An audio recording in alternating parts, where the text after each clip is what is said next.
Welcome everybody to this edition of Buildings Over Bags. And I always say like I'm so excited to talk to all of the speakers. And while I always mean it, I really mean it today because Courtney is an amazing friend, soror, investor, Philadelphian in the area. And is that a thing? Do people from Philadelphia say Philadelphians?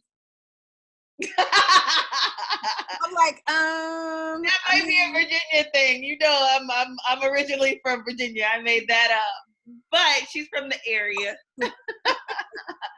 We're both currently in the 215. And I'm really excited because I always say Courtney's one of the smartest people I know. You know how you just talk to people and every time they talk, you learn something? That's Courtney, also known as the Ivy Investor. So, for those of you that are not familiar with her brand and all that she's about, Court, introduce yourself to everyone. Yolanda, thank you so much for having me. So my name is Courtney Richardson. I am the founder of the Ivy Investor. I teach women how to invest in the stock market, basically trying to changing the narrative for Black women and investing across the board. But during the day, I am a real estate attorney. So I'm a former financial advisor. I was working when the stock market crashed and kind of just like moved on into law. And I really got bit by the real estate bug. So I am a real estate attorney by trade. I'm a title attorney by trade. I was working in oil and gas when the oil and gas boom was happening. I have like a habit of finding these booms and then like getting caught. So, but I jumped out before it went left. I was working in West Virginia and I ended up coming to practice in Philadelphia eventually. So Nice. So let's get into it. I want to talk about all things taxes and real estate and all of the things that, a lot of junior investors need to know in terms of how to protect your business, protect yourself, and protect your properties. So a little bit before we were talking about the importance of, just structuring your business and having like a really solid foundation. Can you give, some tips on, maybe how people should structure their business when they're starting out? So a lot of people are, I think generally you should have an LLC. Like that's pretty much like your base, your foundation. I think a lot of people kind of get ahead of themselves. So they'll say like, I have 2 or 3 properties. I'm gonna have 3 different LLCs. No, just chill for a second.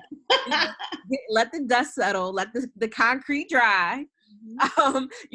Just put everything in the LLC, and then as you get more mature in your business, you can start separating out and doing a holding company.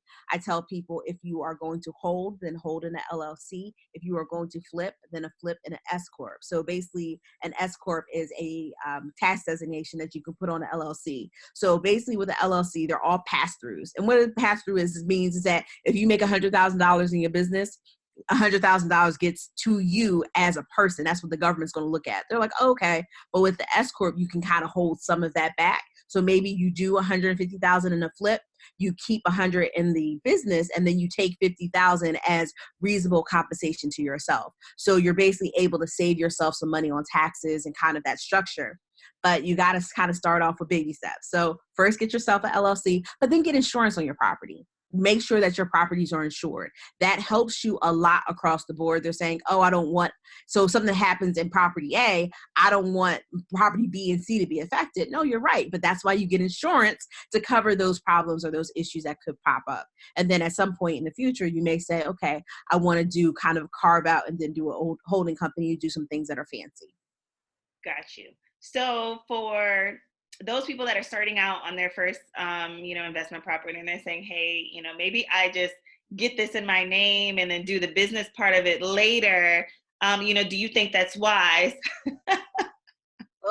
Especially with dealing with properties. I think properties are the most, one of the best ways to build wealth, but they're also one of the best ways to impute liability to yourself personally, because anybody can trip and fall. you have people in the home, if you have renters, there's a lot of things that can potentially, unfortunately, go wrong. And the way you deal with things going wrong is that you put it in a business entity and you respect the business. So you don't use your business card to go to McDonald's or, purchase that new Gucci bag. You don't do that. That is not a business expense. That's not a business expense. You can actually write yourself a check out of your business to yourself personally and then buy that Gucci bag. That's the move, but don't do it the other way around. But I tell people all the time is that basically just respect the business entity, get yourself into an LLC as quickly as possible, because again, you want to protect yourself. We're not trying to be out in these streets with our behinds out, because at the end of the day, this could really, like, if you do one thing with real estate, if you mess it up, it can go very, very bad very quickly. And it can really sink a lot of people. It's not a secret that a lot of real estate investors end up filing for bankruptcy. And the reason being is that a lot of times they weren't structured properly. So yeah, definitely not being structured properly and over leveraging yourself can get you into trouble. Not to discourage you, but to, just make you mindful that you need to handle your business, structure yourself appropriately, and, kind of go from there. So one of the things that, a lot of us in the African American community are guilty of is, just not having our affairs in order. And a lot of times, Big Mama will pass and she'll leave the house and there's no will and the family's fighting over the house. Or they leave it to somebody, the family's not paying the taxes, they end up losing that asset. How important is it for us to just have our affairs in order? And then what does that, kind of look like? So I say everything's important. So I know attorneys are like, it's all important. All, right. Everything's going to go to the basket if we don't take care of it right now. I get it. Like, I know that's how attorneys roll. I hang out with them all the time, but it actually is very important, especially in the African American community. We were on a real estate conversation last week, and it's not that a lot of people say that African Americans don't have an inheritance. That's not true. Sometimes we get the inheritance, but we don't like the way that it looks or the way that it's packaged. Yes. And then we kind of don't treat it well. So I think that's a bigger thing, is that we do have inheritance, is that we're not treating it properly. And what I mean by treating it properly, when we receive it, but then also during the transfer. So it's really important to make sure that you have a will, and your will. And I think it's also important to understand what the will even deals with. The will only deals with things that are in your name. So the things that are in my name personally, my car, my bank account. I think those are the only things that are in my name personally. I have the property that I own. It's me and my mom together. So we own it, joint tenants, rights of survivorship. So if something happens to me, then she gets the property in fee. If something happens to her, I get the property in fee. So again, that's a non-probate asset. I can't, with my will, decide that, my husband or whoever is going to get my property. Like, that's the way that deed works. So it's understanding. I give you that example to say, what does the will control? Only things that are in your name. So if you have a property that's only in your name, and this also includes your LLC. If you have a single member LLC, it's going to go through your estate. Now, if you have a partnership and you don't have a partnership agreement, y'all get that partnership agreement. Oh my God. Before I actually ended up working in real estate full time, I did inheritance tax with the Commonwealth. And a lot of people would kind of get upset with the way we looked at it in the state. I'm like, well, and they would have like a business with a partner. I'm like, okay, cool. And I'm like, where's your partnership agreement? So we can look at it to see what this dead person had, like what asset. They're like, we didn't have one. I'm like, okay, so now I got to go to the default, and the default ain't pretty. It's probably not what the partnership actually thought they wanted. And so again, write out what you guys want. And I think a lot of people, to your point about where we kind of go wrong, is that we're like, oh, I'm in business with my friend. Nothing's going to go wrong with me and my friend. We ace boom coons. You are. In the way you maintain your relationship, the way you maintain that friendship is that you write things down and you actually have a physical manifestation of your agreement. That's all it is. Because there's no confusion. You're like, oh, well, I thought we were splitting it 50-50. No, I thought we were splitting it 30-70. Okay. So then you look at the document. You're like, no, the document says in section 4, 50-50. We were a little confused. So now we're back on the same page. So it's understanding kind of, again, But like I said, that partnership, if it's not taken care of, then we have to go by the rules that the state sets up. That's not really what most people want.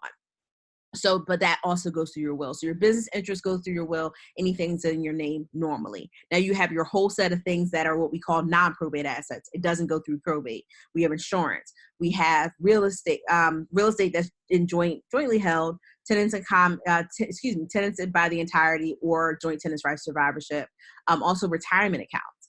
A lot of people have kids and they just don't think, I need to make sure that my beneficiaries are who I want them to be. So that's also something that people need to take, really just kind of take stock of. I tell, especially during tax time, since you're already in your finances, just check everything, make sure that everything is the way you want it to be, because unfortunately, we don't know the time nor the hour. And because of that, we just have to always be ready. So a lot of people tell me, well, Court, don't I have time? I'm not old yet. Well, again, we don't know the time or the hour. No, you're not old yet, but we don't know what's going to happen tomorrow. So it's just easier. And then also have your stuff together. I can't tell you how many people have lost properties because they didn't know their loved one actually had a property, because if they didn't know they had it, they also didn't know that they had, Bobo's LLC, and that was actually their LLC. Nobody knew. So again, I think one of the things that we try in our community, we tend to do is be very secretive. We don't talk about money. And it's like, you don't talk about money. That's how you lose money. That's very true. We don't like people counting our money. We don't want people to think that we have money, so we hide it. Something happens and then, everybody's in trouble. And then the other important thing is, definitely that partnership agreement. Like, even if you're in a relationship, I would tell you to get one, because, and do it up front, because when things are good, it's a whole lot easier. Everything's amicable. But when things go south, you don't want a judge or a mediator or, somebody telling you what you have to do with something that you worked really, really hard for, that you put your money into. So, most partnerships fail. And that's just, the bottom line. And that can be your best friend since 5th grade. That can be, your man for the last 10, 20 years, whatever that kind of looks like, but you want to protect yourself. So I'm all for those partnership agreements and ironing out all those little details so that there's no issue in the event something happens. All right, Court. So let's talk about tax auctions, right? Everybody thinks they're going to go to this tax auction and, do well. Talk to us about, like, what does it take for people to be successful at the tax auction? And you can give, like, maybe a general overview of how they're run. So I think to answer your first question about how to be successful, it's kind of like how to be successful in business and how to be successful, like, just overall. Know what you're buying, know what you're doing. And I think a lot of people, like at many tax auctions, they'll give you a book of all the properties that are available, but they're not actually, it's not a book that's sanctioned by the county or whoever's putting on the tax sale. It's kind of third party. And if it's a third party, you can't really trust the veracity of what, or the truth of what's being given to you. I know so many people who thought based on the book they were buying a 2-story house, row house, and then they get to the property and they see that it's an empty lot. And of course they want their money back, and there's no refunds. Like that, you're the I can't stand you. That was funny. Like no. Okay. Okay, you made a contribution to that tax bill. That's all that happened. So again, you have to know what you're buying. Go out to the property. Like many tax districts will have their list up for like months in advance. So I think certain counties in the area, like in Philadelphia, I think theirs are up about 2 months in advance. So if you start seeing a property, look at the list, see what the property that you're looking for. Like, okay, I like this property. Go out to the property. You can't knock on the door, but you can. I can't stand you. You can look in the neighborhood. You can also like talk to the neighbors, but to see if somebody's living there, because a lot of times the right of redemption, because a lot of people feel like they're going to get this property, they're going to like move in tomorrow or whatever, and that's not really the way it happens. That's not really the way it works. Yeah. So to kind of segue into how the process is that a property is sold for taxes or So for delinquent taxes, it could be anywhere from, the property has to be, that tax year has to be lien. So it's usually, if say we're it's 2019, we're probably going to be selling for 2018 back. We can't sell for 2019's tax year. So that's what you're looking for. So that's how we get there. And then it goes through a whole process, and it usually takes about 4 months to get from the actual action to the sale. And that's if the people don't come and have a conversation with the taxing authority. A lot of people feel like, oh, if I tell people all the time, and I work for the Commonwealth also, the government will keep coming. Like the government doesn't go away. Like, you know, the collection company stops calling you or something. Like at some point they stop calling. No. The government will just find another more creative way to get their money. They want their money. They're like, okay, well, you're not going to take, you know, we sent you a letter, we sent you to collections. Okay, cool. You don't want to pay. You don't know who needs to pay. Like, you know, we were talking about estates. Somebody lives in grandma's house and the person who's living there is not taking care of it, whatever. They'll say, that's fine. So what we're going to do is we still need our tax debt set aside. So we're going to sell the property, you know, cuckoo for you. And you can get the excess proceeds. So that's the way it happens. So again, it goes through the whole process. It goes from basically a petition to file all the way up to the sale. And then once the sale is, most places will either make you pay in full or do a deposit. So I think in Delaware County, I think they make you pay in full. I think one of the counties in the area makes you pay like in 10 days. I think Philadelphia is 30 days. Like basically pay 10% down, and then you have 30 days to pay the remaining 90%. But even in Philadelphia, you have to have certified funds, which is a money order or a cashier's check. Don't come there with cash. You're gonna lose your bid. So they're so serious that you're going to lose your bid. So understand, to your point about how to be successful, you have to learn the rules of the game and you have to play it better than anyone else. I tell people, if you're looking to purchase at any sheriff sale or any tax sale at all, go to one first before you're actually buying and sit through the whole process. A lot of people come to the sheriff's sale and I'm looking like, did you hear the disclosures? Of course you didn't, because you came here late. And then I mean, listen, I see a lot of stuff, and they'll end up buying something that had they listened to the disclosures, they wouldn't have purchased it because they didn't know. Right. But so, like I said, so you have this whole time period that you're able to settle, but then the rules say that you have the right to actually do a set aside. The person who owns it still has a right after a tax sale, not a mortgage sale, to possibly get the property back. They can either get the property back saying that the entity that did the foreclosure, they did something wrong. That's called a set aside, basically acting like the sale never happened. Or they can do a redemption, which is basically paying the bid price plus anything that was done on the property plus 10%. So there's a couple of different ways to get the property back. But one of the things that people need to understand is that depending on the status of the property, if the property is occupied, people, at least in the state of Pennsylvania, have like 9 months to get that property back after the deed is acknowledged. And the deed doesn't get acknowledged until 30 days after you make your full payment. So you're kind of looking at almost a year. But then a lot of people are saying, well, I'm going to still work on the property. And you can, but you need to keep receipts. Because a lot of people are like saying they do it themselves so they don't have receipts. Well, guess what? Who's not getting paid? You. Right. Because you need those receipts. I mean, literally, we need the receipts. So again, and I also tell people, if you're looking to make sheriff sale work, you need to get a real estate attorney who does sheriff sale. Because there's nothing worse than getting a criminal attorney who does criminal law, fooling around in real estate. Like, it's like, I have no business. I'm a real estate attorney. I have no business in anybody's criminal court, no nothing. Like, they come to me and they'll say, yo, Courtney, you know, my cousin, my friend, my blah, blah, you know, got a DUI, got a blah, blah, blah. I'm like, that's crazy. They need an attorney. You should get an attorney. I don't. Right? I'm like, I don't know. I mean, I have a listing of people that you can talk to. I don't know. And they're looking at me like I'm so lost. But I mean, you honestly want a specialist. Like if you need to have brain surgery done, you don't want a podiatrist doing your brain surgery. It's the same thing, you know, right? You want two different sides of the body.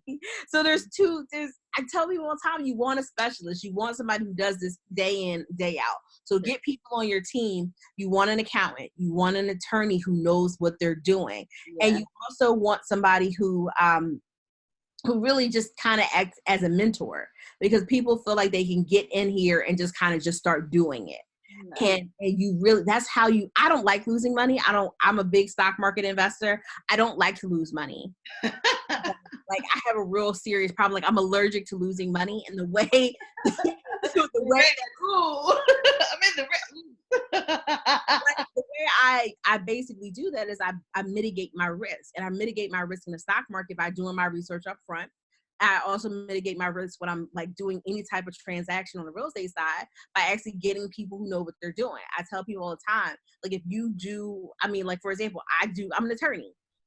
You're not going to find me under my car. I'm going to make a mess. And not only am I going to make a mess, it's going to cost me more to fix the mess that I made than had I just done it right the first time. You know, measure twice, cut once. That's it.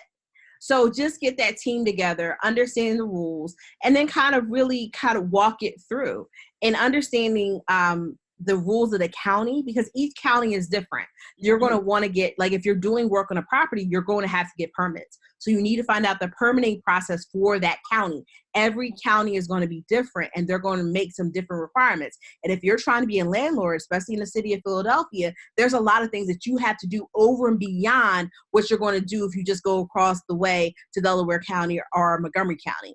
Yeah. But again, if you don't do what you're supposed to do as a landlord in the city of Philadelphia, if you need to evict someone, you cannot evict them until you get your life right. And you can't use that time period where your life wasn't right. You can't use that time period. No. So again, like you got to really get on top of it. So also when you're getting a sheriff's sale, understand what you're trying to do with the property. A lot of people say like they get this property and their immediate thought is to flip it. That may not be the move for that area and that property. You may want to do a buy and hold. Not every real estate transaction needs to be a flip. And I know that we get excited about this quick money because that's what we feel like this is. But I think on a tax side, especially being tax conscious, you really want to kind of think, is this a tax hit that I want to take? Because if I'm flipping, I'm taking all of that, or me and my partner, we're all taking this to ourselves. So if we have a $100,000 flip, I mean, that we're have a profit of, you know, they're getting 50, I'm getting 50. Now all of a sudden my income has increased on top of what I normally do, $50,000. But if I did a buy and hold and I have a renter in there, especially if it's an area that we think is kind of about to turn, I may actually be able to position myself to have regular income coming in, and then maybe in 2 or 3 years when the area kind of settles, then I'm like, okay, now this may be a time for me to actually get rid of my renters and actually do an actual sale of the property. Now I don't have I don't have inventory. I have a long-term capital gain. So now instead of paying, you know, maybe 30% or 25% on my $50,000, now I'm paying 15% or 10% on as a capital gain. And that changes the whole dynamic of what we're doing.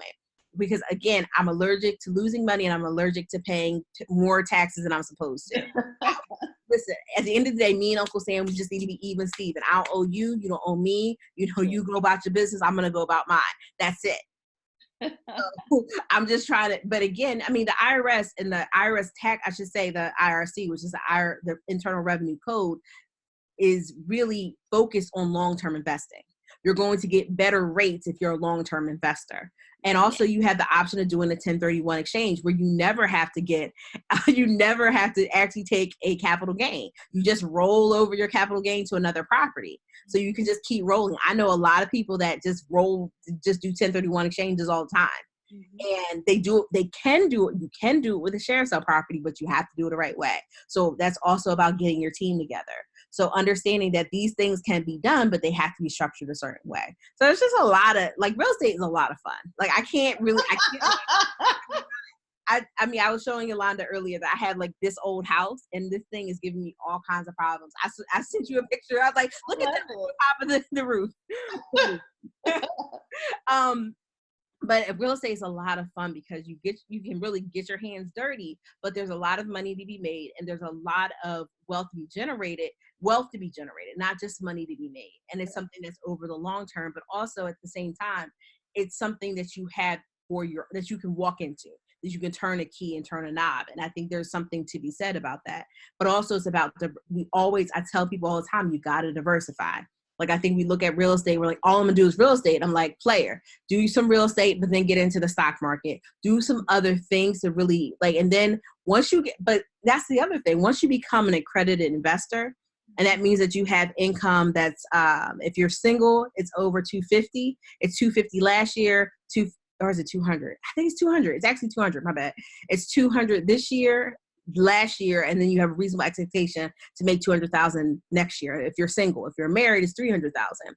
But once you get into, or you have a net worth of over $1 million, and that doesn't include your primary resident, but real estate can get you there, and it can get you there relatively quickly. But what that does, it puts you in a position where we're really excited about like Lyft just IPO'd, Pinterest is IPOing on Thursday.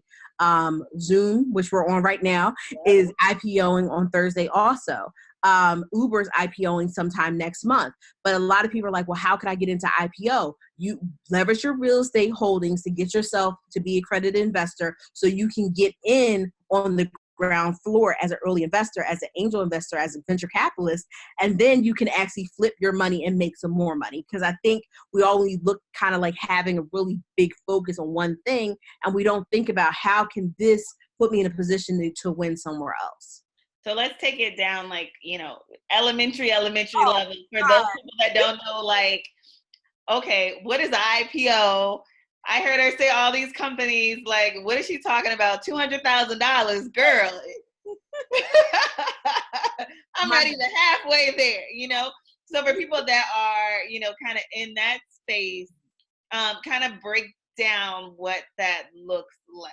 So after you've made that 200,000 for, 3 years via real estate, then leveraging that to the stock market. I'll let you explain. So at any point you can get into the stock markets. I don't want to say that like you can't get into the stock market until you have this level of assets. But a lot of people get excited because they see these companies that are it's called initial public offering. That's what an IPO is. It's the first time that a private company is now public. So what you and I have right now are private companies. Like, not everybody can just jump in and invest. They just can't. You can't just be a owner of the ID investor. I can like invite you in if I want you to, but I can choose my investors. But once you're publicly traded, you don't have that same option. Yeah. But one of the amazing things about being a private company is that you're able to get in, quote, on the ground floor before it actually is open to everybody. Like, I can't discriminate, kind of once a company is public. So I kind of just compare it to going from a private school to a public school. We all know private schools, they're small, not everybody can get in, and it's just a completely different environment. It's a close-knit environment. And then you can go to a public school, and then you're like, everybody's there from the neighborhood, wherever. It's just everybody's there. And they can't discriminate and say, no, you can't come here just before you get in trouble. No, you can't come here, so everybody has to come. So again, it's that difference. So again, it's not just about being elite and kind of being, I don't want to say it's like being elite. It's kind of like you get a chance to be elite on the private side, but one of the things that does is that allows you to get in, well, we'll say on the bottom floor. So I think you could have gotten into Lyft for like $4 a share. But if you know anything about when it went public, it hit the market. The opening price, I think, was like, it was like $82. The highest it went during that trading day was $82. So you got in at $4. And you could have gotten out at 82. But the only way you could have gotten in at $4 is if you were in the investment before it went public. So again, how you do that is you leverage your real estate holdings to allow you to be an accredited investor. And this is the long game. We're about creating wealth over the long game. Like, this is not something that boom happens overnight. It's about kind of like regular, kind of just like putting in the work, grinding it out, and then moving to the next level. And I want people to kind of take their time. It's like also that whole thing about setting up your LLC. You don't need an LLC for every single property. Start off with one, and then as you grow in your business, you start segmenting things off. So it's about I just don't understand. Everybody has this microwave mentality. They're like, oh, Courtney, you're killing it in Ivy Investor. Oh my gosh, yes. And I'm like, I feel like, I'm doing well. I am. But here's the thing. I started in 2014. So I'm 5 years in. True to this. Right. So I've been doing this for a while now. You just saw like what I think I posted it today on Instagram. I said, all gas, no brakes. So in 2017, I said all gas, no brakes. Let's go. So again, but I was already 3 years in when I made that decision. So again, it's all of this. It's just like, just taking your time. You can build wealth slow, y'all. It's okay. Mm-hmm. Yeah, it's definitely a marathon, not a sprint. Nobody wants to be rich for a day. You want to be rich forever. So absolutely take your time, structure your businesses the right way, analyze the market and decide, is now the right time for me to be flipping? Is it the right time for me to be buying and holding? And that's based on lots of different things. Think about, the different tax implications for every move that you make. And you do that by making sure that you have a solid team to include, a real estate attorney and an accountant and a mentor. Sometimes too with like realtors and wholesalers and, just having a real estate rounded out team to help you make the best decisions all the way around the board, all gas, no brakes. So I'm just doing because I took notes. I told y'all every time I talk to Courtney, I learned something different. Some of that I knew, some of that when she said it, it made sense in a different way. So I'm happy. If you learned something, raise your hand.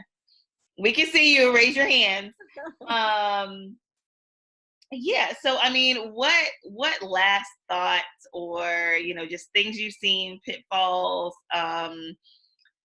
success stories, have you seen at maybe some of these auctions or ways that people have, kind of been successful, not been so successful at, some of these auctions? So I'm sorry. It's all good. People don't care. They just be like, hey girl, we don't care. Right. I'm just you don't want to be on camera. So success stories. I've seen a lot of success stories across the board in terms of just people who I've been seeing since I've been going to the auctions, really just building their portfolio and making really dope moves.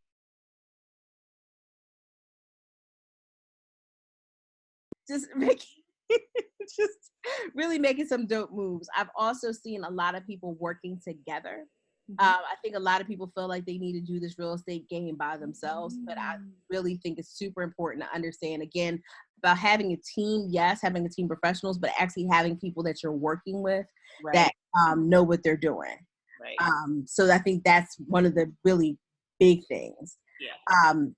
So I'm trying to think if there's anybody that's just honestly, you've really been killing it. You made a conscious effort to say, hey, this is what I'm doing. And you just went, all gas, no brakes. I can't really give it any other. All gas, no brakes. Yeah. Yeah. I was thinking about that today because the last week I'm like, okay, let me get out there. Let me get in the middle lane and slow down a little bit and make sure my things are structured appropriately.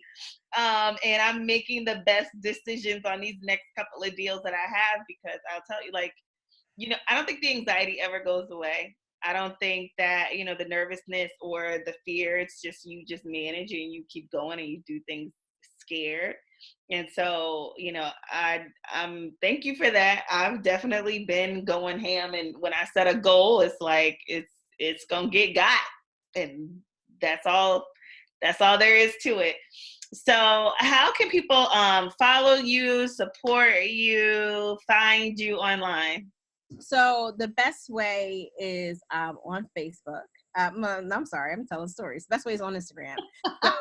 So I'm on Facebook, but I am on Facebook, but not really. It's really my target market. So Instagram, I'm the Ivy Investor, THEIVY Investor.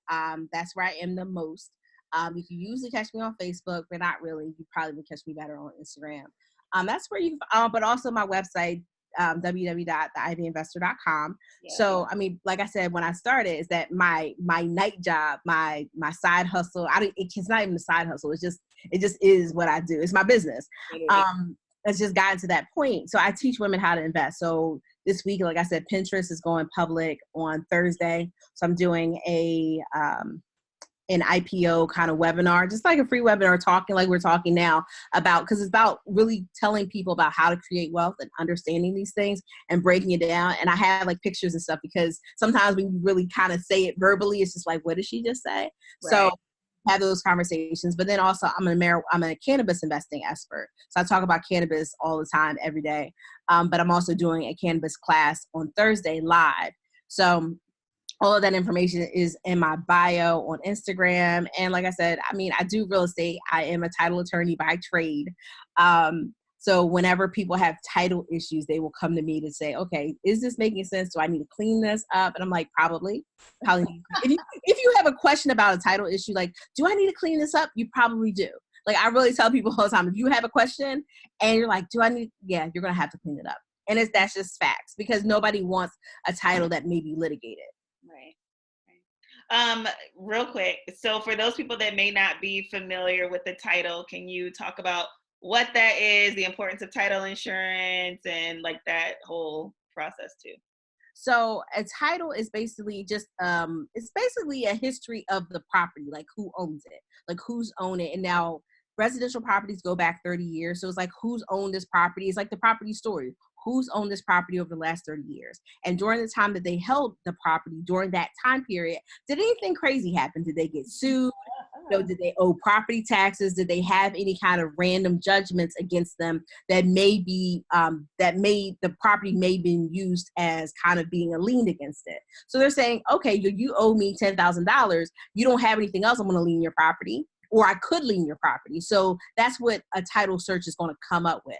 So when you look at when you're looking at sheriff sale properties, especially sheriff sale properties, I always tell people to have a title just run to know what the history of the property is. And then once you do that, you actually go to a title company, and during your deal, before you actually settle, you actually finalize your deal at closing, there's going to be a title report that's run, and anything that may come up that could mess up the title is going to have to be dealt with before both parties sign on the dotted line. So that's the biggest thing about what happens.